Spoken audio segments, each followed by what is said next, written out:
we count on motivation for everything though. We count on motivation for setting up habits. We count on motivation for getting our job done. We count on motivation for getting to pick up the phone and call that girl to go on a date. So, but the problem is motivation always will come down. It always will. It's just how it works. So if we use motivation as a sustainable way to create permanent change, it will never work.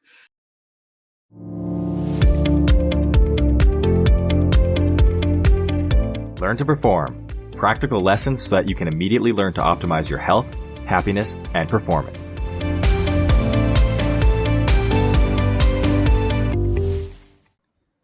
Welcome to another episode of Learn to Perform. I'm your host, Braden Ostepchuk. Today's guest is someone who I was very fortunate to connect with recently, someone who is truly living the high performance lifestyle right now and is going to share some outstanding insights today into his life, expertise, experiences, and more. Today's guest is Sid Chawla, and he is a personal development coach, 3-time CEO, 2-time author, certified neuroscience and NLP, Neuro-Linguistic Programming professional, thought leader, motivational speaker, and has helped over hundreds of people in his works. And yes, that is a lot to process, and wow, incredible. Anyways, just as he seeks excitement in his personal life, Sid pushes himself to be at the cutting edge in his professional life.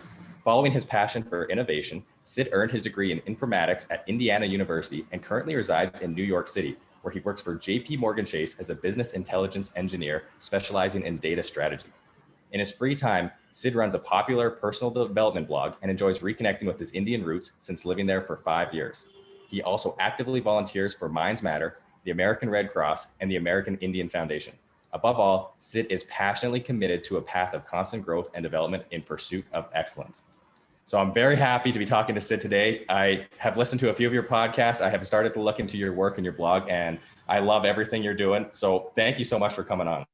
Oh, thank you, my friend. Yeah, every time I hear that intro, I need to start getting used to it. I'm not used to, putting all my accolades together. And sometimes I'm like, oh, it's not a big deal. But when I hear from a third person perspective, I'm like, yeah, did I do all that? But I guess I did.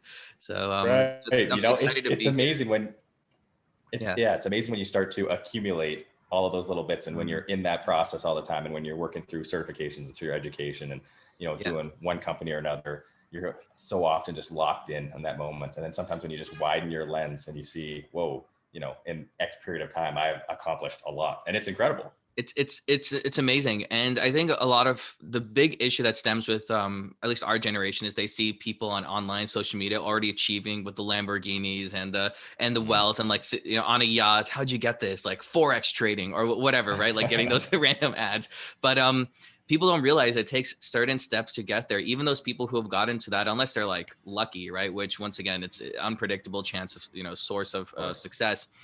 There are certain things, and most of it comes down to habits, performance, like you said, like the mindset, productivity, that sort of stuff. So yeah, I'm really excited to be here, man. And I listened to a couple of your podcasts. You have an amazing audience. I think what you're doing is an amazing mission, consolidating, information that people aren't getting, really people are looking for, but they're leaving their growth to randomness. And you're actually providing a source of information that's really high quality and valuable. Plus your website, super cool aesthetic. I'm a big design guy. I don't know how you figured it out, but the green and the colors, the white space, everything you did, very cool looking website. So, I'd recommend, anyone who's listening, if you haven't checked it out, go ahead. It's an awesome website. Well, thank you very much. And I have to give full credit. I had one of my friends from back in high school, Leo Broadhead, who has his own design company, and he did all of the design work for me. So the branding, the colors, the logo, and had another really good friend from college who put together the website for me. So I'm not, unlike you, I'm not exactly the tech codey guy. So I outsourced the important stuff so that I could just do the easy stuff, like talking to great guests like you. And it's, it's funny, you're just mentioning how you like that I have been able to consolidate information, but really, I don't think that's anything that I'm doing. What I'm doing is I'm trying to take expertise from people who are doing amazing things like you, which is why I'm super excited to talk to you, because I can now pick into your brain, which I've already a little bit, not for the viewers who are in a conversation, been able to do. And as we transition from that intro, then what I want to ask you to kind of lay the framework for this entire conversation is, how do you define high performance? Because you're someone who has done a lot and is still doing a lot, and not just doing quantity, but you're doing quality. So you're doing high quantity of high quality. And without giving a personal definition of high performance, to me, that is what high performance is all about. And, I just had a recent guest talking about the idea is that you're allowed to be great at multiple things. You don't have to limit yourself to one box.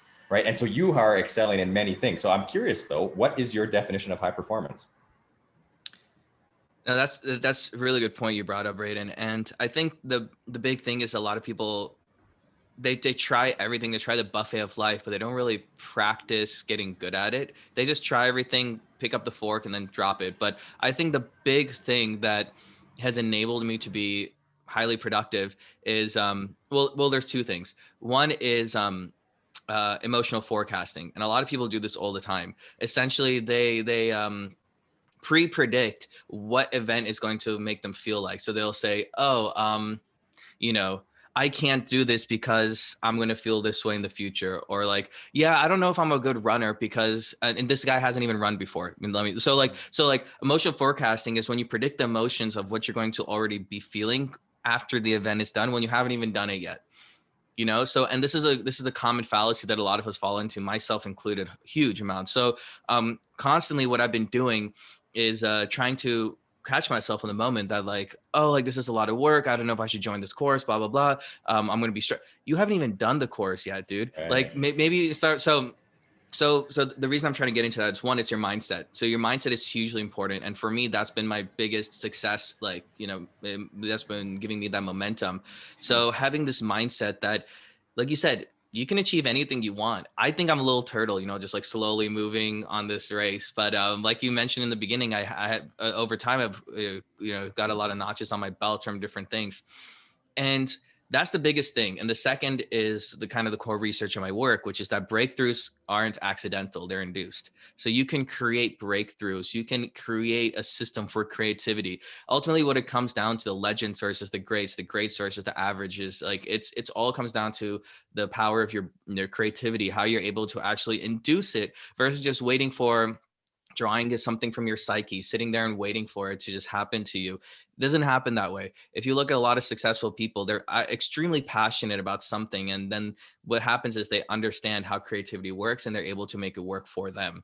The same way how the stock market works, right? You can either earn money and wait for money and keep, trading time for money, or you can have money work for you. Why not have time work for you? People don't think about that. Why not invest your time into strategies and frameworks? And then the third component, which I think is maybe highly successful in this field, is habits. When you start making habits and you create your system on autopilot, it pretty much leaves your chance of productivity, having deep work, only those times when you actually need it. For example, there's a choice paradox that a lot of people that hinders their productivity and how successful they are. For example, they wake up, they brush their teeth. They're like, which toothpaste do I use? Okay. They go into the shower. Which body wash do I use?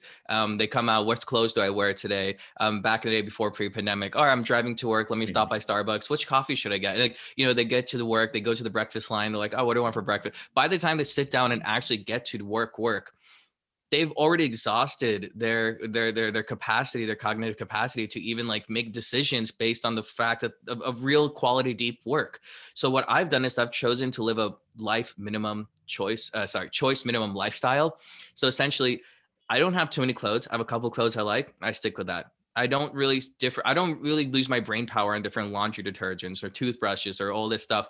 I have put my routine into an unchanging system and framework that I wake up at a certain time, sleep at a certain time. I do this, do that. So when I'm actually looking for those pockets of deep work, I know my brain is ready and fired up to actually perform. So it's not like, lagging or catching up and thinking about Starbucks. It's ready to execute. So Wow. those are the main three things, if any of that helps. Emotional forecasting, the mindset. Second is, of course, breakthroughs are induced. They're not, you can actually create them for yourself, creativity on demand. And lastly, living a choice minimum lifestyle. That's probably the most comprehensive answer I've had to that question, which is phenomenal. And I do love that. And emotional forecasting is terminology that I haven't really heard about. I think intuitively people may understand Yeah. it, that you're basically imposing your own limitations on yourself by saying, oh, this is X is going to lead to Y, and therefore I should or should not do it, as opposed to actually allowing yourself the opportunity to explore and try and create something different. And then I love, remind me again on the second point. I'm trying to refresh everything I was. Oh, it's of course, it's that you can induce breakthroughs. You can Okay. induce creativity on demand. You don't have to wait for it to happen. So if you can Right. create a system and structure of creativity where it's constantly outputting these creative ideas, you're unstoppable, so. Right. Okay. And that's something we're going to dive in a lot, Oh, in just a little bit in this conversation. But I want to first lead off with cognitive capacity, because it's something that I've been talking a lot with other people. And I think it's so important that we understand how we can, like you said, systemize your life and create habits so that you can maximize your efficiency. And basically, you're in many ways, you almost have to perform an audit of your day and reflect on everything that you're doing and the decisions you're making and how that affects your performance and how that takes away from your capacity. And I was reading Behave by Robert Sapolsky, who's a neuroendocrinologist at Stanford. And I know you have a little bit of expertise in neuroscience, so you can elaborate on this for me. And he was talking about the concept of willpower. And he said willpower is appropriately termed because it truly is power. We have finite resources in the prefrontal cortex with our neurons being able to handle the capacity for decision making and how we think through our processes. And so, like you said, if you have 100 decisions that you've had to make already by 8 a.m. and you get to the office, you've depleted a finite amount of reserves. It's not just infinite where you can continue to make effective decision making. And effective decision making, having that cognitive capacity is so important to performing at the highest level in whatever discipline you may be, whether you're studying or you're working in one field or something else, right? So I would love for you to share a little bit more about, cognitive capacity and how to manage that, or even something that I heard you talking about was the difference between the default mode network and executive mode network. And I'd love for you to spit out some neuroscience jargon and hit us with the hard science, if you don't mind. Yeah, absolutely. So there's a lot of things to break down here. Let me first touch on your point on willpower. So yeah, as you know, huge nerd about neuroscience. Interesting thing about willpower, he is absolutely right. It's finite. So when you use your willpower up in these small minor choices which don't really add value to your life, you end up losing it. An interesting case is maybe you read about this, but judges, when they're actually giving out orders for bail sentences, yeah, and I can see you smiling. Essentially, in the morning is the highest return on the fact that they'll get a reduced sentence, and then as it comes down to lunch, it becomes tougher, stricter. Right after lunch, they recharge their batteries, and once again it goes high. And this is and they have the highest return on getting a reduced sentence. So it's crazy how people's lives are being determined on willpower, and we as a human species haven't even figured out how willpower works yet. Like these are things that are pretty understandable at this point. Another thing I want to add on to that is motivation. So it's almost a bedrock of our society that we feel like if we just try harder to do something, we'll get it done, right? If I just try harder to wake up at 5, we'll get it done. But motivation in itself, scientists call it the motivation monkey, because motivation in itself wanes. If you count, motivation goes up and down, up and down. If you expect motivation to go up, and that's when you're fired up and you're working, it will go down. It's just how motivation works. So we count on motivation for everything, though. We count on motivation for setting up habits. We count on motivation for getting our job done. We count on motivation for getting to pick up the phone and call that girl to go on a date. So, but the problem is motivation always will come down. It always will. It's just how it works. So if we use motivation as a sustainable way to create permanent change, it will never work. You have to behaviorally change, not rely on motivation. So that's a really interesting thing. And that's what I talk about in my book, creating actual behavior changes. And I know we discuss on this, like how to actually create a structure in life, how physiology affects psychology. But we were discussing a cognitive capacity, right? So here's what I think is very, very interesting in terms of cognitive capacity. We think that as we get older, we start losing that ability. They say as you get above a certain age, you will have, reduced learning abilities, reduced memory capabilities, etc. But that's not how your hypothalamus and amygdala work. Essentially, there's the type of intelligence we're talking about here is called fluid intelligence, meaning your ability to find new ways to actually implement new strategies. So there is the other intelligence, which is just, knowing facts and numbers, right? Like 2 times 2 is 4. But fluid intelligence is what we start getting into creativity and innovation, essentially tinkering with the same idea and applying it to a different field, which is quite literally the definition of innovation. But fluid intelligence is something we can train, is something we can do. But the problem with our society is we think that, we should need to do more Sudokus and crossword puzzles, and this will train our intelligence. No, cognitive capacity is only trained in one way, and that is consistently trying to do things in a new way. If that is either brushing your teeth with a different opposite hand, if that is going to work in a different way, if that is wearing clothes but that you wouldn't really wear, what happens is we get stuck in a rut. We almost feel like we do the same thing over and over again. And this is the whole monotony, 9 to 5 rat race, whatever you call it, people have their own name for it. But we can break through that. And that's where actually intelligence comes in. So fluid intelligence is something you can work on. And fluid intelligence is what you need to work on, because that quite literally is what increases cognitive ability, cognitive reserves. So, and there's a couple of ways you can do it. Like I mentioned, trying something in a new way, trying something in a different way. But essentially, here's like my 5 tips I would give to people who are trying to increase their fluid intelligence. 1, seek novelty. It's not easy. I go to the same restaurant, order the same quesadillas every single time. But if you seek novelty, that is one way to really challenge yourself. Number 2, you can actually do things the hard way. And I know we don't really ever want to, but there's a concept where it's called A over B. Essentially, the way our neural pathways are working is that it always fires in the way of the pathway we've used the most often. So think about it this way. It snows outside and you need to go to the mailbox to get your mail, right? There's a bunch of snow and you make a trodden path towards your mailbox, and you use that same path of the same foot imprints to walk back down. So I'm trying to explain essentially neuroplasticity and how neural network works. So what happens is that every single time you want to go get the mail, why would you go and step in the fresh new pile of snow when you're going to get your boots covered? You're going to take the path that's already less trodden. You're going to walk past those footsteps already. So that's the way your brain works. And what I was talking about, those footsteps are called myelin sheath. So essentially what happens is that these railways, think about it, that connect from one action to event, one event to an occurrence, are constantly being coded in more myelin sheath over and over and over again. Think about it, more footsteps and more footsteps or footsteps. So essentially what happens at the end of the day, you're going to use that path no matter what happens, even if it is the harder path, but to you, it's the easier path.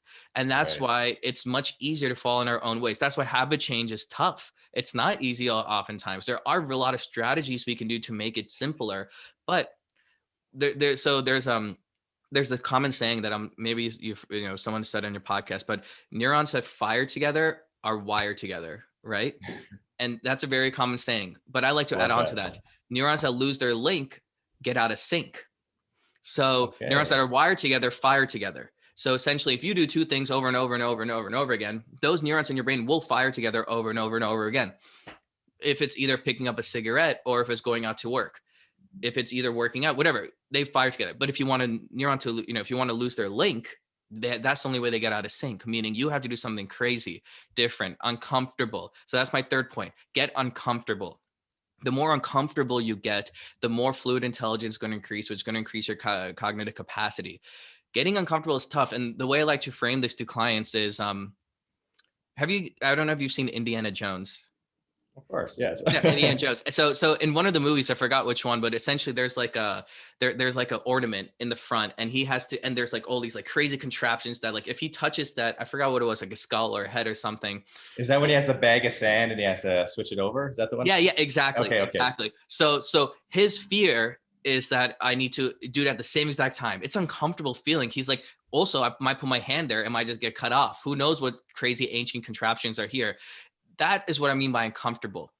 People think uncomfortable just means waking up an hour earlier. No, the only way your brain works to getting rid of its neural path, the already myelin sheath and neural pathways, is to get extremely uncomfortable to the point you're Indiana Jones. Like, okay, I need to grab that skull, but if I put my hand there, I might lose my hand. Also, I need to swap the sandbag at the same time. Is this enough sand? I don't even know. So that's what uncomfortable is. When you have these decisions you have to make in life, and that's how you're feeling like Indiana Jones, that is the right thing to do at that moment. That's actually your brain working against you because it's already coded a myelin sheath pathway of whatever least resistance of habits you've done. So number 4, I would say, is A over B. And this is what I mean by that. We always do A. I eat breakfast, eggs. I do this, that. If someone says, hey, Sid, you suck, I respond in a certain way. The reaction is B. Try B over A. What happens if you switch up your answer? What happens if you always do A, but one day you try B instead? So there's always an alternative route. And the thing is that we're so narrow focused with our blinders on that we don't even realize there's an option B. So we used to, action equals A, action equals A. So what about action could equal B? And this kind of goes back to your original point that, people can be really successful and do a lot of high quality output in a lot of different fields. It's just that we think A. A. So I always have I always tell clients, and I learned this from this boot camp I did from the Art of Charm, but what about B over A? Choose B instead of A in life. And the last thing I would say is network. So networking with other individuals, like, I met you, you met me, and now we're learning new ways of thinking, right? So Awesome. so networking with other individuals, we have such an ability online with social media. Instead of just scrolling mindlessly through, instead of passively consuming content, actively consume content, reach out, DM, message people, learn about them, see an interesting post, comment. So people oftenly passively just consume content, sit back and turn on Netflix and watch, passively just watch videos on Instagram. I say actively consume content, actively put yourself out there and DM and reach out and engage with the platforms. That's when you get results. Otherwise, you're the product, remember, at the end of the day. So yeah, I forgot in which order I said which 5 points, but those are my main 5 points I would say to increase fluid intelligence, which is the number one correlating factor to increasing your cognitive capacity and reserves. Okay, I love that. There's so much here. I had to grab my book and take a few notes, but this is exactly where I wanted this conversation to go. I wanted it to be a deep dive Perfect. so we can learn, about how we can become more creative and how we can optimize the way we see the world and how we perform. And we'll get more into your book in a second. I wanted to go back when you were talking. I think it was your second point, and obviously this is into the whole bigger picture of cognitive capacity. You're talking about seeking discomfort, so trotting the path through the snow. Yeah. And then, so what I guess I wanted to understand is, this is in many ways, this is the neuroplasticity. So our brain has the ability to create new pathways, like constantly throughout life, like you were showing, that we can constantly learn and grow. There isn't an age where it's like, oh, I can no longer learn. I mean, there's been tons of research that show reduced Exactly. onset of degenerative brain diseases like Alzheimer's and dementia, for example, for people that try learning language or an instrument at an older age, like learning piano, for example, because it's a whole different set of stimulus, and you're firing new pathways, you're trotting new paths in the snow. Same thing like if you learn a new language or if you do something different. So I was wondering, honestly, I had some question here and I don't really know what it is. Maybe I just wanted No, to I mean, follow up I on can, that. yeah, no, I can add on to that. Is exactly. So there's these things in the world called blue zones, where essentially they're centurions, which people who lived over 100. There's 6 blue zones in this world. I think 6 or 8. I forgot which number, but don't count me on that. But essentially, these are a high intense population of people who are living above the age of 100, and people did research like, what are they doing right here? Because there's really just these certain sections of the world that have over like so many over hundreds of years old people. And of course, it comes down to, of course, the brain.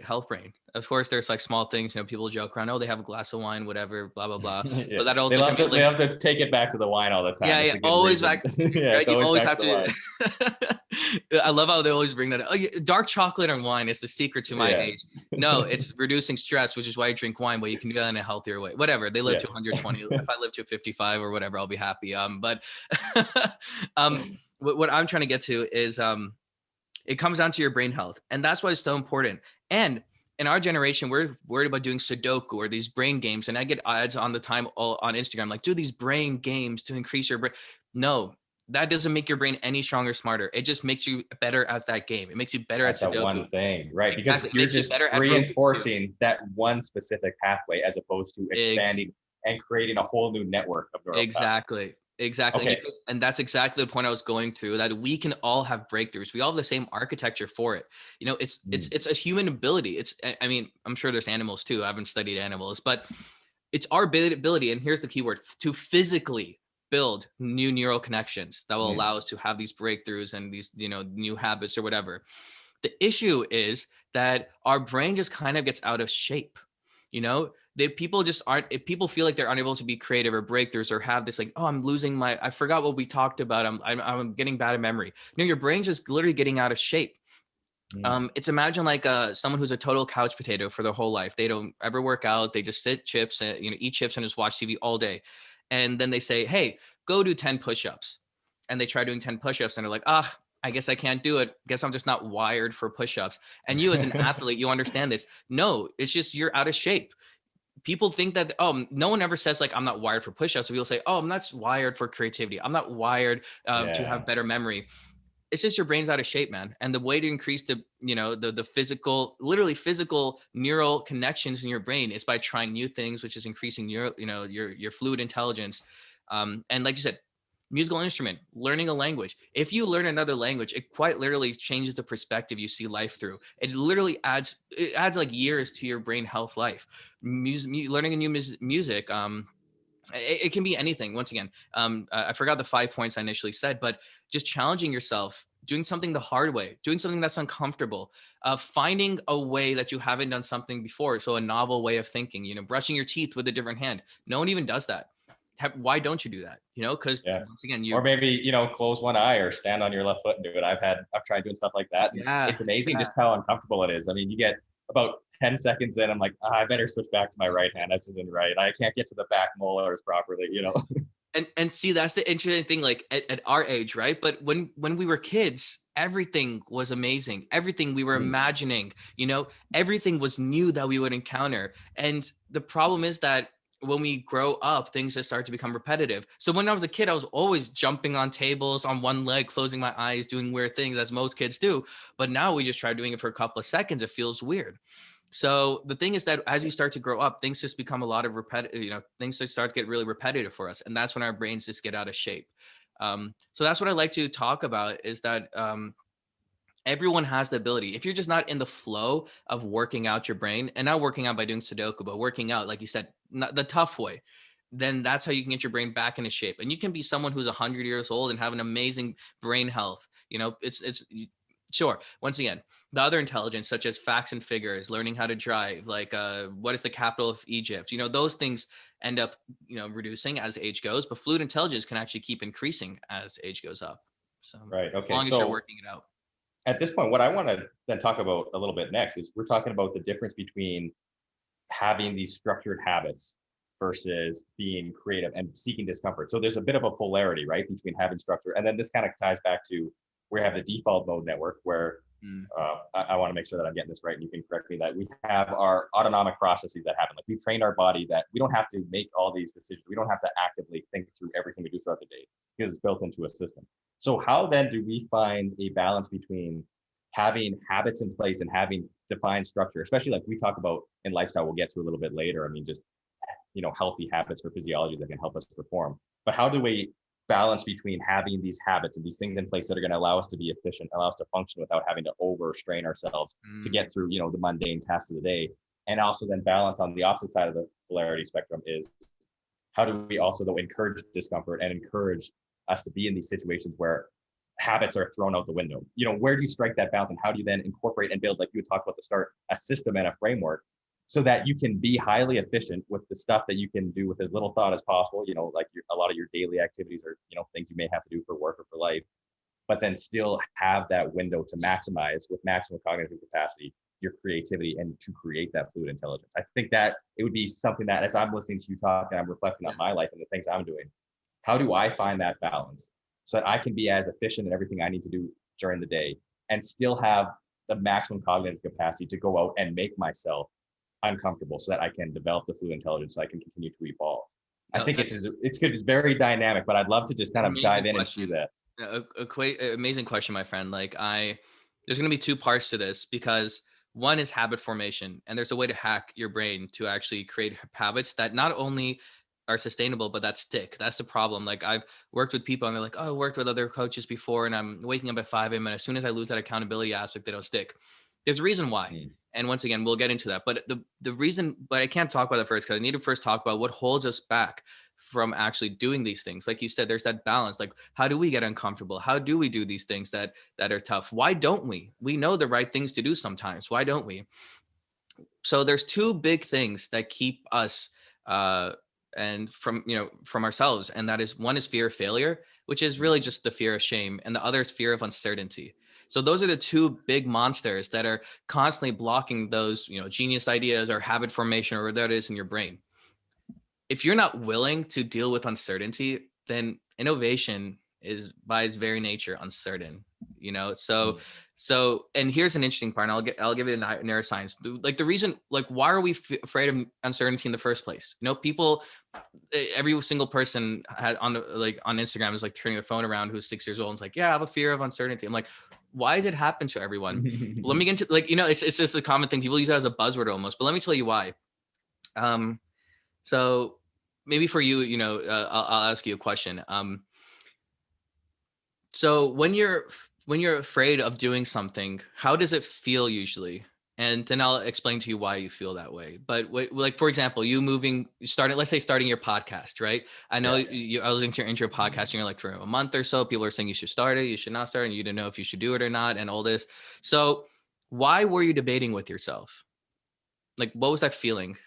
Yeah. Okay. So what was the feeling? Okay. So it would be easy to default answer and say, because I didn't know if it was going to work out. But really, in many ways, I think it would come down to two things. First of all, when I feel discomfort or when I feel that fear of uncertainty, and whether it's for the podcast example or just other things in my life, it's definitely, there's a physiological response where I would, you can physically feel it kind of in your gut.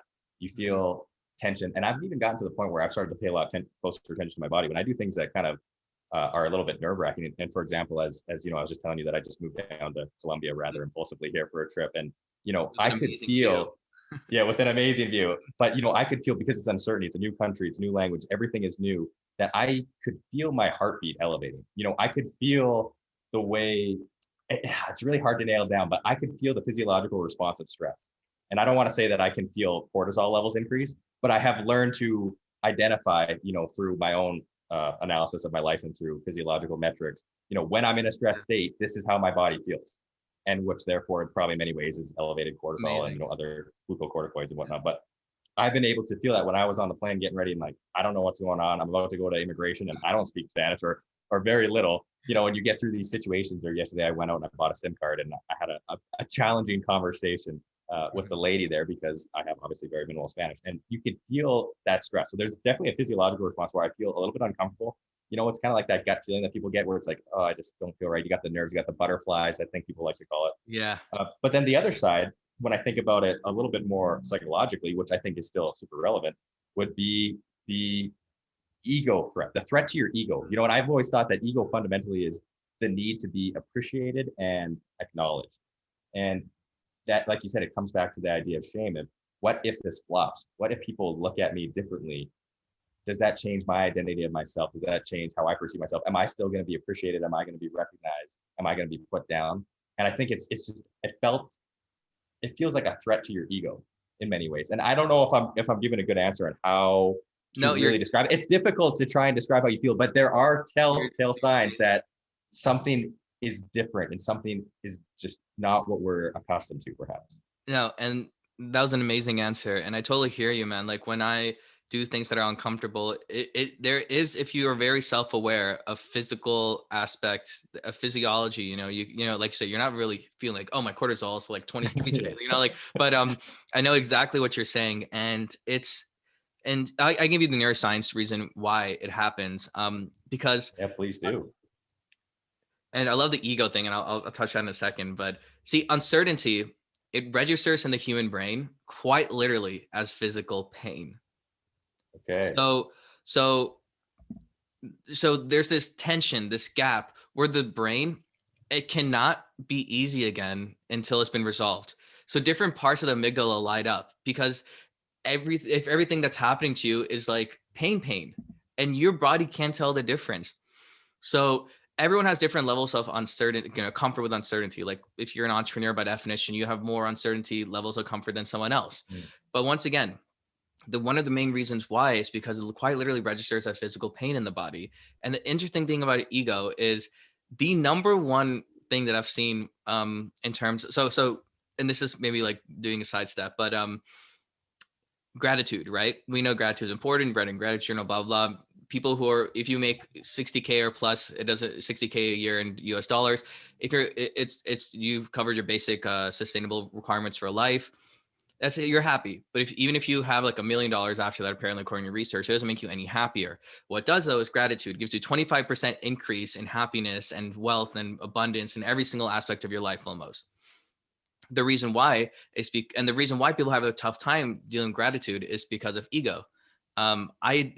People think like, I deserve this, I deserve that, right? And I was, I'm someone like that too. I have a high ego clearly. And, but we always take things as for granted, like this is for granted, it's for granted. But people who have really, high levels of gratitude, which also have high levels of happiness, wealth, and abundance and whatever, have take things for granted. They take things as granted. If they use words like blessings, they use words like gifts. So that's a big distinction I make there. And I love this quote, and I'll say it here again. A good day for the ego, a good day for the soul is a bad day for the ego. And I think that's a really that hits hard. And that's like, maybe there's something there, but just a small thing, so basically what I'm trying to get to is like, what that feeling you have, like, oh, maybe this is not the right move, or what my identity is, or blah, blah, blah. Flip it around. You can be grateful. Gratitude and ego are the same side, different sides of the same coin. When you feel a lot of gratitude, you feel that happiness, that moment, that like, wow, like, I'm doing so well in life, blah, blah. Ego's the same way. Ego's not a bad feeling. It's just bad when it makes it, you're a servant to ego versus its master. So gratitude is the same side of the same coin, but it's just a different manifestation of the same exact feeling. So I would say, in any case, anyone out there who's listening who feels like, their ego comes in the way a lot, practice gratitude, man. Even if it's, think of 3 things before sleeping in bed. And here's the second part. Now, and so basically, essentially, uncertainty registers as physical pain in the brain, and you literally can't do anything about it besides just get uncomfortable. And just to interrupt you real quick. Now, if we talk about like the stomachs in your butterflies, is that because of the gut-brain connection through the vagus nerve? Is that why you feel in your gut, like physically feel pain in your gut, or like heartbreak or something? Because, your neural pathways go right through. Does that tie in from a neuroscience perspective, or is that from the hip? So I would correct you there. Your neural pathways don't go to your gut. What essentially happens is there's 3 types of systems we have in our body. There's the central nervous system. Okay. That's, your spine, and pretty much helps you react to certain situations. You touch the stove, it burns, you move your hand away. Central nervous system. Second system we have in our body is peripheral nervous system. So that's essentially the fight or flight mode. When people, deer in headlights type situation, when you hear like a firework and you think it's like a gunshot, and you quickly, like, get prepared, right? Yeah, that's New York City living, right? You've been there long enough. I had that a few times. Sirens and the gunshots. Gosh, like, I literally had to start using ocean sounds at night to drown it out. But when I was in New York during the 4th of July and all the fireworks, there was, leading up the week before, it must have been at least a full week from 4th of July. And there's a couple of fireworks that went off as I was walking down the street one night, and I was terrified because I knew it wasn't the 4th of July yet. And it took me a little while to clue in that the celebration is not reserved for just one day. So that definitely activated my sympathetic response pretty fast. Exactly. I mean, dude, New York's a shit show often, but it's a love-and-hate relationship. You walk outside, you smell piss, and you're like, oh, this sucks. But then it's like, honestly, it's like an amazing feeling as well. I don't know how to explain it. Yeah. But yeah, so that's the peripheral, exactly what you said. This is the type of the primal part of your brain that hijacks control, shuts down all your emotional, cognitive reasoning abilities, and immediately, goes to protective mode. The last system we have is called the enteric system. And this is where, what is it, like a couple of 100 million, all your neurotransmitters are built here. And this is essentially all in your gut. Science has now shown that most of your neurotransmitters that are serotonin, dopamine, what's the happy one? I can't think of it on top of my head. But essentially a lot of the neurotransmitters, over 100 million, are all formed in your gut. So oftentimes when clients come to me and they're anxious and depressed, of course, if it's clinical, it's a different reason, but oftentimes the root source is, well, dude, what are you eating? And they're like, you're here to fix my brain. What are you talking about? What I'm eating? So your gut is one of the most important reasons for the healthy transport of neurotransmitters in your body. So the reason why you feel like that feeling is like, all right, let me give you an example. You want to ask a pretty girl or boy on a date, right? And you essentially start getting butterflies in your stomach. Why is that? Well, the reason why is because your serotonin levels are being increased. So your body starts pumping out more serotonin. Where does serotonin come from? Your stomach. So your body is a normal, natural production level, right? Suddenly it's like, oh, I need to go ask this person on a date. Oh, wow, look at the way he looks. Look at the way she looks. Butterflies start coming in your stomach. That's nothing but your body pumping different pharmacology of whatever you want to call it, of different various of cortisol, this and that, because it might be stressful, it might be happy, it might be inspiring. So your dopamine, it might be something else. So that's why your stomach is feeling that way. So when you feel uncertainty, it registers as, once again, physical pain. Physical pain, how does it respond in your enteric system with different neurotransmitters being produced? So, and when it gets produced, where does the production happen? In your gut, in your stomach, the enteric nervous system. So, and what's interesting is that we're essentially nothing but just instincts and emotions, like with a thin layer of, let's say, civilization, which is like, oh, you shouldn't walk on the sidewalk because that's jaywalking, right? So that's pretty much who we are. And the reason why we're just instincts and emotions is because we're just playing chemist with ourselves all the time, with our brain, with our gut, whatever it is. So yeah, sorry, I guess I've been a little abstract there for a second, but the reason why you feel that is because anytime something happens that makes you feel a certain way, if it's like an increase or decrease of like a proportional amount, like you were about to ask a girl or a guy on a date, you're feeling certain, you're about to bungee jump or whatever, you always feel in your gut first because that's where all the neurotransmitters are created. But I think most of the 95% or something like that. It's pretty crazy. Okay. Yeah, that's something I did not know about the enteric system, or that 95% of the neurotransmitters are in your gut. So that is super. I knew there was definitely a large gut-brain connection. I don't know the extent of it as well as you. So just tying this back in then, we talked, initially we were talking about creativity, having space for creativity versus having habits and structure, and going back to a little bit of habits now so that we can create a system to facilitate our maximum cognitive capacity, our maximum health. You just finished talking a lot about physiology and why does nutrition and what you eat actually matter for thinking and for creative thinking. Why does Sid Sunriser get up at 5 a.m. and how does that maybe help him? And now, I'm not saying that's necessarily going to function the same way for everyone, but how do we use physiology to create habits and create behavior change? Like you had mentioned before, the key is to change behavior so that we can then facilitate the neuroplasticity and the growth that we're looking for. And what are some of the key things? So for example, from your book, Spark Your Inner Genius, what are some of the key ways that we can implement physiology to transform our lives? Amazing question. And that really gets into the core research in my work. And to get into that, I think what I need to explain first is like how I mentioned earlier, that breakthroughs aren't accidental, they're induced, right? So there are three breakthroughs that actually are doable. And, of course you can get into like micro, there's mainly three overarching types of breakthroughs. See, at the end of the day, innovation is just the same idea, but applied to different fields, or tinkering with, or small tweak to an already existing idea in the same field. Think of Uber, the world's largest world's largest taxi company, doesn't own any vehicles. They didn't create taxi concepts. Think of the steam engine, think of the light bulb. Like all these were just pre-existing innovations that were small, tweaked and tinkering.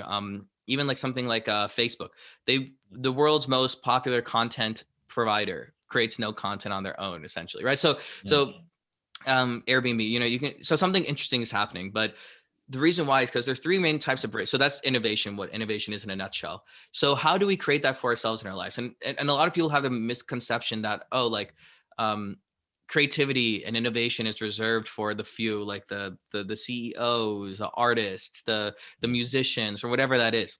No, you can be smart in any field. You can be, and I have a chapter called Smart of Intellect, but you can be creative in any field. You can be a creative mom and just find a creative way to put your daughter to sleep. You can, so creativity is, you can be a creative soccer player. So like creativity is nothing but just and that's what I think a lot of people have started to believe in the past, because it used to be like publish or perish in the academic world. People only used to believe in creativity for the academics, the Fords, the Edisons, the Einsteins.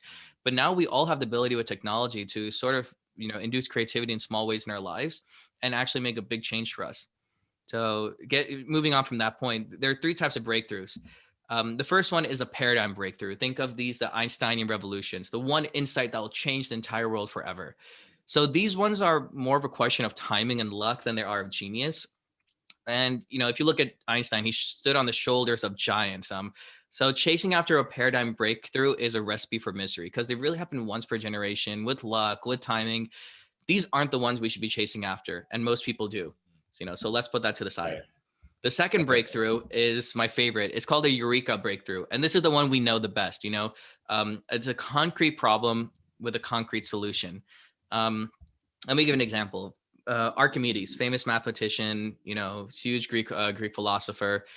Once upon a time, as the story goes, is that in his kingdom, the king was wearing a really hefty crown, and it was with gold and rubies and all this stuff, but they couldn't find a way to weigh it or measure it because it's an irregular object. So at the time, he puts out a notice. He's like, if anyone in the kingdom can find a way to weigh and measure an irregular object, essentially his crown, I will give them a prize, right? Archimedes was a nobody at the time, so the king assigns with a task to measure and weigh the crown. So Archimedes is running around trying to figure out this and that. How do I figure out a way to do it? And he goes to his shower and sits in his bathtub, and immediately eureka, right? A concrete problem, concrete solution. What happens is as he sits in the water level rises. How do you measure an irregular object? You submerge it in water and measure how much the water rises.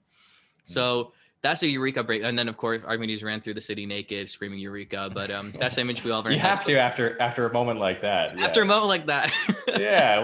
How else are you going to celebrate? I mean, if you're pulling off, Matt Damon and Good Will Hunting type breakthroughs, then you better be celebrating in style by going to the Harvard bar and picking up girls there, or however you'd like to do it. No, that was such a good movie. I love that movie. But that's it. That's a mathematician type answer, like concrete problem to a concrete solution. So that's the most common ones we know. And the third breakthrough and the final one is a metaphorical breakthrough. And these breakthroughs are some of them, they're most important breakthroughs you can have, but they don't happen in the same instant eureka way. Metaphorical breakthroughs happen through dreams, through metaphors. For example, you've heard Elise Howe, the person who made the sewing machine, they had a dream that at night that they're kidnapped by a Native American tribe and they have these pointy spears. And then it's like, oh, like when he woke up, pointy spear, maybe that's a good idea for a sewing machine. So that's an example of, you might have a dream if you're chasing a unicorn and there's a fire breathing dragon, and then you wake up and like, oh, maybe I need to change my mattress. That's what, so you have to understand that in ways of metaphor. So you have to interpret the problem that you're trying to solve.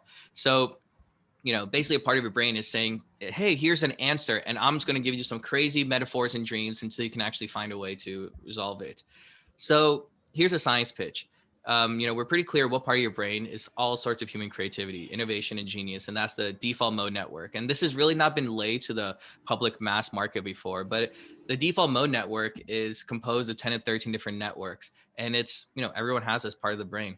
And essentially what happens is that, and sorry if I'm getting off topic, but what was the original? No, this is exactly where I want to go, because I want to understand how can we. Okay. Like, what is the key to actually being more creative? And I think this is exactly where you're. Okay. Yeah. So sorry, I'm more of a science guy, right? So always need to explain the science behind what happens. And I'm the same way.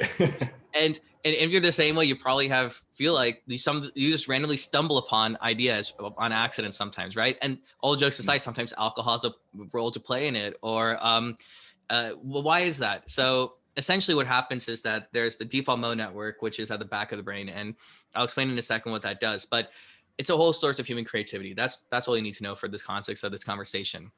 What happens is, why does alcohol sometimes help you get good ideas? How does, stumbling upon ideas by accident help? Well, the reason is because we have something in our brain called executive mode network. And the executive mode network happens to be our social inhibitor. It's the social monitor. And, don't get me wrong, we definitely need it. It's the one that makes us civilized. But let's take an example of Phineas Gage. He's a famous psychological study. Essentially, he's a railroad employee, gets a rod shot through his entire brain, messes up his prefrontal cortex. In our situation, he messes up also executive mode network. So out of nowhere, he was coming with incestuous, horrific, terrible comments and stuff, but he survived and he was fine. So essentially what happens is your executive mode network is a social inhibitor, but it's also the one that goes ahead and makes decisions for you. For example, your default mode network is called default because it's always on. It's constantly operating in the background. The problem is that though it's constantly operating in the background, it needs to be in the foreground to communicate to you what it's found, to communicate to you this backlog of ideas. So example, and let me show you the difference of what each one does. Default mode network might be like, hey, Sid, I want you to go to Hawaii. Book a ticket. Let's go to Hawaii. It can't do shit otherwise besides tell you the idea. Your executive mode network is what puts into action. It's one that buys the ticket, books the flights, tells your friends, all that. The problem is that most of our day, especially in the modern world with like phones and everything, is that our executive mode is usually operating because we're constantly taking action, doing. So your default mode network never has an opportunity to come to the foreground and tell you when something transformational is going to happen, because the executive mode is always helping you get from point A to point B. And here's the catch. The problem is both modes can't be on it and operating at the same time. It's just not how your brain works. So what do we do? Now that I've explained to you the science, we have to and this is where we get into the core of my research. We have to find a way to get our default mode network to shine through, which is by, getting your executive mode distracted or something else. So neuroscience has 3 ways. 1, you can be born without an executive mode network. That'll lead to fantastic amounts of creativity. And you've heard about these, artists or scientists, the ones who are terrible to people to work with, but are very creative. Not naming names here, but we've all heard stories. But see, that's the thing. But it would really be tough to function in the normal world. Two, you can deliberately turn it off, your executive mode network by social inhibitors, by alcohol, drugs. Sure, that's one way to go about it too. You hear people all the time, and that's another whole conversation, like taking like LSD or these types of things, and the Beatles and Steve Jobs, and they came up with amazing ideas. That's one way to do it too. I don't recommend it. Third, and this is what really starts getting to the crux of my research, is that you can deliberately turn off the social inhibitors. You can do it without alcohol or drugs by playing chemistry with your own brain, but in different ways, like meditation, exercise, etc. So Amazing. what's interesting is there is a true biohacking, right? There literally. So, and there's a fourth way essentially, and this is what's the most interesting one. We distract the executive mode network. And this is what no one's talking about. Why do we get our best ideas in the shower? Why do we get our best ideas when we're driving in the car? And that's what we'll get into a second. But oftentimes this is where people question me and stop. They're like, I don't want to be creative. What's the point of being creative? I'm happy where I am. What's the point of creativity? I'm just going to work my 9-to-5 job or whatever it is. And let me ask you a question, Braden. So the tin can, right? And I love giving this example. People have made the tin can a great way to like store food for long periods of time. The problem was that there was no can opener at the time. So people were constantly bashing into rocks, getting injured and all this stuff. So how long do you think it took to come up with the can opener? Oh, geez. Well, the way you're leading into this, I'm going to think it's probably longer than it should have been. It was 100 years. So for 100 years, right? For 100 years, I mean, it was a great revolution for armies and, people who are away from home. But for 100 years, people were smashing these on rocks, cutting their fingers on these tin cans. So there's a lot of tin can problems in everyone's life, in your life, that you may not even know that there's an alternative. These people were smashing them, breaking these tin cans on rocks without even knowing there's a can opener possible available. So what problems like these are in your life? What tin can problems are in your life that you don't even know that are causing you injuries and hurt that you could actually solve with a creative solution? So the last thing I said earlier was we distract our mind, right? We distract our executive mode network to let our default mode network shine through, and we do this in a systematic way. So there's really 4 steps for creativity that neuroscience says, and I translated this into a lifestyle, because I don't think creativity is something you sit there, time to be creative, and you get into. No, it doesn't work that way. No one's ever going to do that. But that's what neuroscience says you should do. So I created a creative lifestyle. So let me tell you the 4 steps that neuroscience says, and then I'll get into what I think is the key actionable steps you can take to be more creative and induce a creative lifestyle. So the first thing neuroscientists say is preparation. You have to recognize the problem, find out as much as you can. What is this problem? Do a lot of research, blah, blah, blah. Second is incubation. This is the interesting part that I connected the dots to with the executive mode network. So the second part is incubation. Do something completely unrelated to the problem to allow your mind to unconsciously work. This is hey, I'm going to find out the problem to why my sales aren't getting faster. All right, screw the sales. I'm going to go for a walk or a jog or whatever. So what happens is that the third step is elimination, because during this incubation or an unrelated event will give you the answer. Because we often think, especially like, the way the hustle culture works, like work, you'll get the answer if you work harder. No, your brain doesn't work that way. Your brain only comes up with answers when your executive mode network is distracted, when you're incubating, doing something other than what's actually needing to be done. And fourth is clarification. Check to see if your solution will work. Those 4 steps are fun, they're fuzzy and warm and they feel good, but they really don't help us solve the problem. So here's what gets into the core work of my book. But to be more innovative, you have to create a lifestyle, a creative inducing lifestyle is what I like to call it. And you have to literally start guiding this process deliberately to churn out creative ideas all the time. So, Google X is a great example. The head of the program literally guides their people step by step over time to go ahead and create genius ideas, which is why Google churns out amazing ideas all the time. But here's 5 steps that I think anyone can do to make them more practical. Number 1 is to actually create a ritual. So this is what I mean by that. Look at the genius artists, writers, innovators, like anyone you think is like wildly creative. So many of them have taken their entire day from breakfast till brushing their teeth at night and put it into a sacrosanct, redundant routine that never, ever varies. This is kind of what I talked about earlier, that, we spend all our brain power doing all these other things when if you have routines and habits in place, you can focus on deep work when it needs to be done. So this is another interesting thing about creating a ritual. This is that certainty bucket. So low is that certainty bucket in those areas that it needs to be able to, complete uncertainty work. So when they're loading the certainty bucket, we're like, all right, I brush my teeth with this, I wear this clothes, I do that. Their uncertainty power has full charge. They don't have to worry about it at all. So they're able to actually do it in areas they're willing to do. Because like you said, finite, willpower is a finite resource. So you should reserve for what's important. Right. We've all got an uncertainty threshold. So like, don't use it up handling it where you don't need to handle that capacity elsewhere, right? And there's a reason why I think creative guys like Jay-Z, Tom Hanks, they will infamously never take a meeting past 7 p.m., no matter how urgent or profitable it is for them, because that is just their ritual. That is their routine.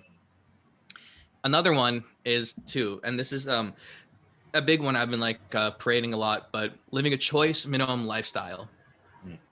So reducing choice in every possible thing that is not important to us, so that you have your full brain capacity to be available for the areas you want to be able to. Because this is what happens. The paradox of choice really harms creativity and innovation. Back to my example, you wake up, you choose which soap you want to use, what clothes you want to wear, you end up at Starbucks, by the time you sit down to do your work, your paradox of choice, multiple, uncertainty, handling, comparison ability, whatever you want to call it, is dried out. So you don't really have that much time to solve that amazing cancer revolving, revolution or whatever your solution is, simply because of what Starbucks you wanted to drink that morning. This is why the famous example of CEOs like Steve Jobs and Mark Zuckerberg, they wear the same clothes every single day. Exactly. The Zuckerberg gray shirt, the Steve Jobs black turtleneck. Same. Yeah, Obama has the same 3 suits. Like there's some very famous examples, but that's the minimalist lifestyle. And the third one is I always like to add something fun, but there's a deeper meaning to it. But play more poker. But the reason I say this is because, you have to learn to think more probabilistically. That's what it really comes down to. See, poker is a fantastic way to get comfortable with uncertainty differently. People always ask, how do uncertainty? Well, if meditation is not your gig, if playing video games or whatever, whatever it is, poker is a fantastic way to get comfortable with uncertainty in a different way. So you stop looking at things in black and white, or will it succeed or will it fail? Instead, you start looking at things probabilistically, which is the right way to go about it. So when deciding between 2 options, you're whether or not realizing you're assigning each a probability equation to it of success. You're always playing metaphorical poker with yourself, here, there, what to eat, what not to do. And the games of chance are really good. And this games of chance is really good for training this uncertainty and this handling, these situations in life. So if you combine them with meditation, self-awareness, what your body and mind are going through, you really can speed up that creativity process. So once you increase your levels, you're saving your capacity for handling events and moments, for thinking probabilistically when it matters. And this is where you start getting really, really good. So, poker is one way that I like to describe it as fun, but you can play video games. You can, once again, this is nothing but just doing something the hard way. This is nothing but just doing something in a comfortable way. And for poker, it's uncomfortable. You have to think in a different way. So especially when you have money on the line. When you got money on the line, when you were betting on the Super Bowl last night, everyone was thinking, everyone was increasing their creativity muscle, and no one realized. I love that. I love that. Of course, don't get carried away with it. But see, if you're like me and you'll sadly never be a good poker player, my 4th tip is meditate, and just seriously meditate. It's not a religious, it's not spiritual, it's scientific. That is proven. That is over and over documented. Quite literally, you're increasing your gray matter when you meditate. You're creating structural changes in your brain when you meditate. So if you're like me and you'll never be a good poker player, the one way to tackle this is through meditation. And you can go on to a week-long retreat, 10-day long retreat, or just meditate for a minute. And I love calling meditation as a mobile device. You can do it in the elevator. You can just pause in the elevator and just meditate for 1 minute, when the subway, on your way to work. Of course, don't do this while you're driving. And when you're in a meeting and you have your camera turned off with Zoom and stuff that we have these days, just take a breath. I always tell clients every single time when I start working with them, in your calendar, book 3 periods of time of 1 minute in your calendar. For 1 minute, 3 times in your day, each day, just to have a 1 minute break of meditation where you don't do nothing.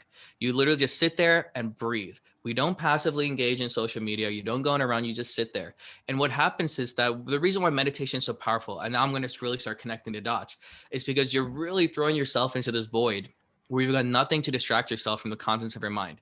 No paper, no gadgets, no electronics. This is a definition of uncertainty. If there's any definition of uncertainty, it's this. So I'm not telling you to meditate to become like a guru or anything else. I'm telling you to meditate to become better at dealing with uncertainty. The fear of uncertainty, there's nothing stronger than throwing yourself into a void of darkness, nothing to distract yourself with. These days we do laundry and we still need headphones. We eat food and we still want to watch a movie. I do it all the time too, but meditation is that practice of every single day, 10 minutes getting in that pump for your brain to practice uncertainty.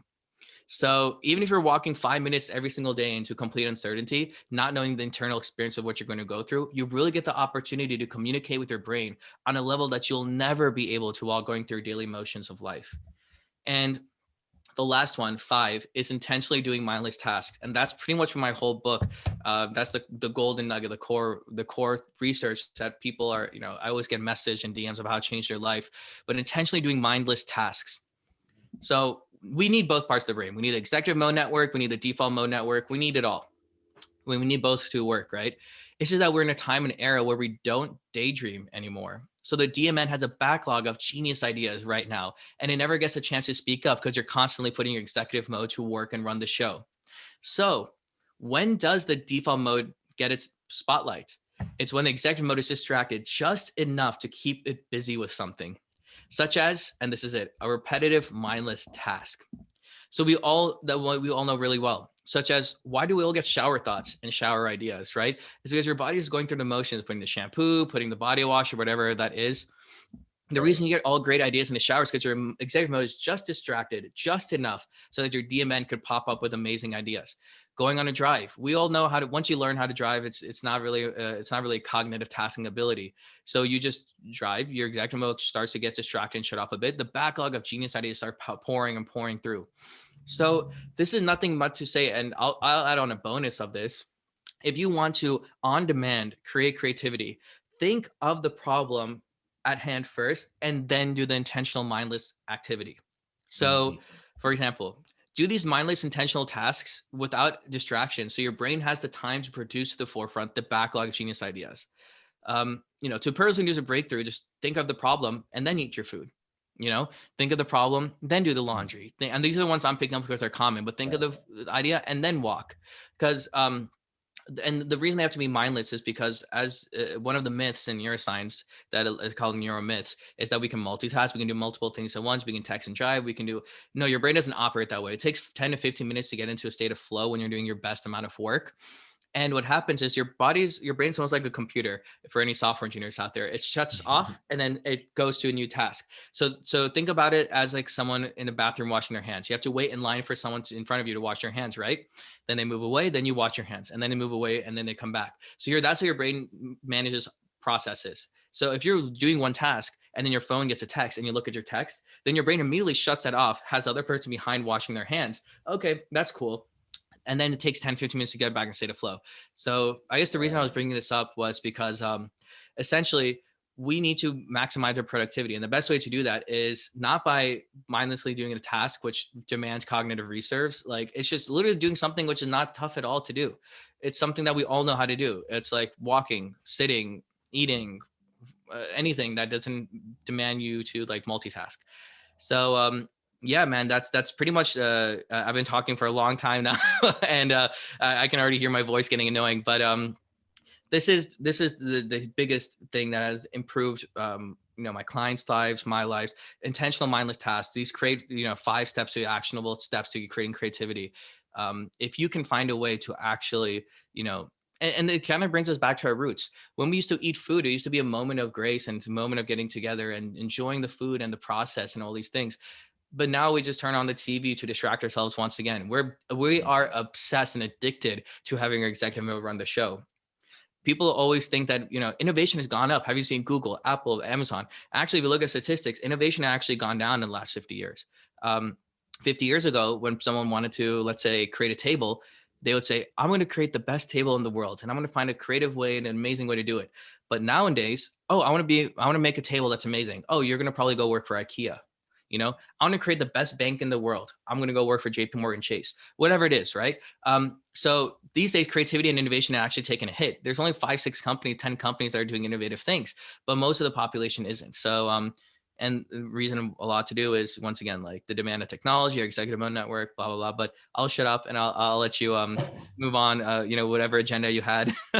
Yeah, well, I think we're going to have to actually wrap it up soon because I know we both have stuff going on. But I just want to recap for the people to just these 5 things because I think these are amazing. And I could listen to this all day because this is something that really resonates with me and something I'm trying to implement more. But just for people can be reminded, number 1 on Sid's creative and inducing lifestyle, which are deliberate choices. I love the way you said deliberate. Number 1 is create a ritual. Number 2 is live a choice minimum lifestyle. Number 3 was play more poker or have fun, whatever that may look like. Number 4, meditate. Use meditation as a mobile device throughout your day, wherever you are. And then number 5, and this one is really, really powerful, intentionally do mindless tasks. And I think that's the key. It's a little bit counterintuitive to think about intentionally being mindless, but you have to do that. And I can just say from my experience, when I was first starting putting together my podcast and was doing research, if I was walking or working out or eating or cooking, I would have podcasts and I would have audiobooks in. I would try and consume. The way I initially saw it was I have X amount of hours during the day. I'm going to fill it with as much productivity as possible. And I not only would be burned out, but I wouldn't be processing. I wouldn't be retaining information. I wouldn't be getting into those flow states where I'm really in a zone. And I just feel like cognitive overload. And like you said, the whole idea of digital dementia, there's just so much information. We're just absorbing so much. We take it in and it's really slowing down everything. And then over time, there's a few days after a couple months where I said, I just need to take a break and I'll just go for a walk with no headphones.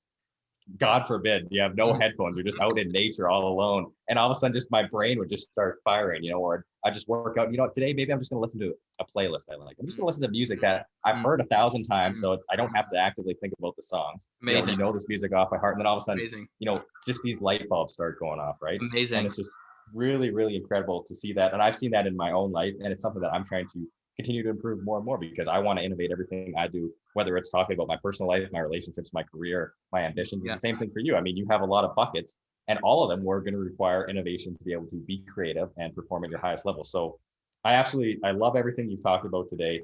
And for the listeners here, I have not actually read Spark Your Inner Genius. I think it actually just arrived yesterday. So a day after I left for Columbia, give or take, but I have a bunch of podcasts and I know as soon as I get my hands on the book, I'm definitely going to read it. I strongly encourage everyone to read it. And so just before we wrap up here, Sid, I'd love for you to share, where can people find you?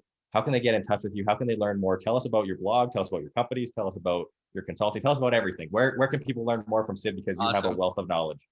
Awesome. Actually, why don't you go ahead and ask that question on the productivity and all that? I actually had a good answer in my head.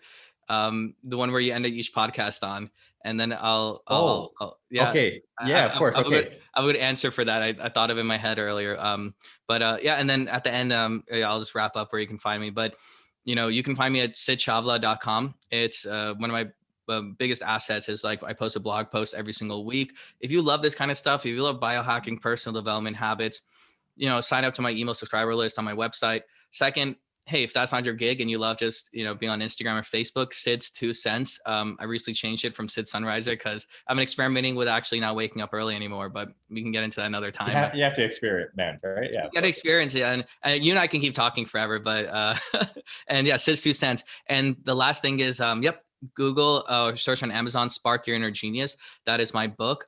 It has, and if it brings any value to your life, I would love to hear from you, answer any questions, and I'd love to engage with all my followers and readers.